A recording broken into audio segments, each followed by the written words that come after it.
போதுங்கிற மனத்துக்கு இந்த எந்த ஏக்கமே இல்லை, இந்த எந்த பயமே இல்லை, எந்த பாதுகாப்பற்ற உணவுமே இல்லை. ஏன்னா போதுங்கிறது போதும் தான், அதை தாண்டி வேற எதுவுமே இல்லை. போதுங்கிறது ஒரு ஃபுல் ஸ்டாப். அதுக்கு மேலே நீங்கள் ஒன்றும் பண்ண முடியாது. நீங்கள் சாப்பிட்றக்கு உட்காந்துருக்கிறீங்க, உங்கள் வயிறு நிறைஞ்சிருச்சு, அதுக்கப்புறம் இந்த சாப்பாட்டை பார்த்தா உங்களுக்கு எப்படி இருக்கும்? அதே மாதிரி தான் மெட்டீரியலிஸ்டிக் லைஃப்பில் உங்களுக்குன்னு ஒரு வளையத்தை வச்சுக்கோங்க.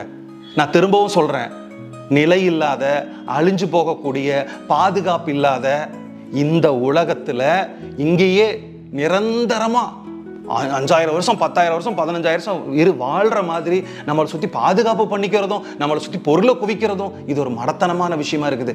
என்ன சார் மடத்தனமான விஷயமா இருக்குதுன்னு சொல்கிறீங்கன்னா, அது உண்மைதான். இப்படி தான் ஒரு அரசர் வந்து பெரிய ஒரு மாளிகை கட்டியிருந்தார். அந்த மாளிகை கட்டிட்டு செத்து போயிட்டாரு. அதுக்கப்புறம் அந்த பையன் அந்த மாளிகை நிர்வாகம் பண்ணிட்டு இருந்தான்.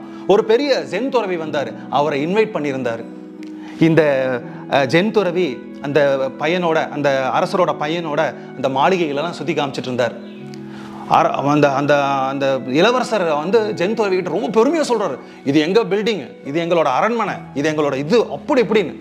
உடனே அந்த ஜென் துறவி மெல்லமாக சிரிச்சுட்டு ஒரு வார்த்தை சொன்னார் பாருங்க, நெத்தி பொட்டில் அடித்த மாதிரி. ஓ, இந்த சத்திரம் ரொம்ப அழகாக இருக்குது அப்படின்ட்டாரு.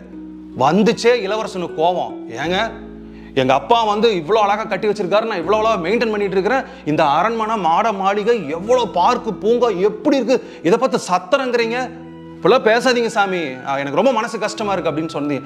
ஆமாப்பா, இது சத்திரம் தானே, உங்கள் அப்பா இருந்தார், உங்கள் அப்பாவுக்கு அப்புறம் நீ இருக்கிற, அடுத்தது உன் குழந்தை இருக்கும், உன் குழந்தை இருக்கும், அவன் குழந்தை இருக்கும், அவன் குழந்தை இருக்கும், மாறி மாறி தங்கிட்டு இருக்கிற இடத்துக்கு பேர் சத்திரம் தானே, அதுக்கு பேர் அரண்மனை இல்லைன்னு சொன்னாராமா.